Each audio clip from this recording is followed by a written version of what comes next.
back here on the Laser, which took first at Casual Concourse over the weekend in the 80s class.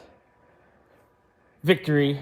Lots of cars that we work on have gotten victories. Anyway, we are replacing the valve cover gasket because, well, it's been leaking. And we've been talking about doing it since the day it showed up, but we wanted to make sure we got through the show first. So, pulled the valve cover, pretty easy. Had to remove the cables here and all that, but that does not take very long at all. Got that addressed. So it's off, and I have the actual cover over here, back over on the truck. But first, everything looks really nice in here. Beautiful, clean, fresh. I do have a little cleanup there, but somebody didn't silicone bomb this side. But of course, they silicone bombed the other side, which I'll show you in a little bit. But I want to get a shot of this, because that is cool. Hey, look.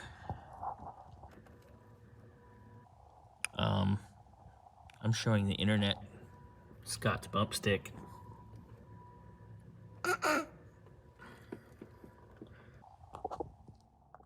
And here we are with another clown's overusage of silicone.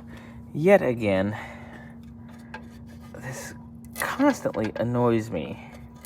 And this is actually less silicone and more like the GM Brown, the old Indian head stuff.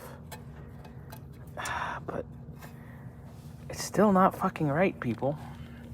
So I get to play scrape gaskets off of shit, and then we can put it back together.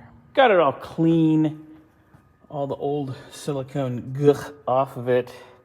I did need to use a little bit of silicone just to get everything to stay put, because it's a 4-piece gasket, kind of like an oil pan gasket would be, say, on a small block Chevy or any of those old school where it's got the rubber on the ends and the cork on the sides. But it's in, it's good. A little bit of silicone, gotta put that. I mean, I hate using any, but when it's either use a little or let it leak and do it again, I'm gonna use a little. Gotta put the covers on both sides, get that ready to go, get all of our cables hooked back up, and then this baby's ready.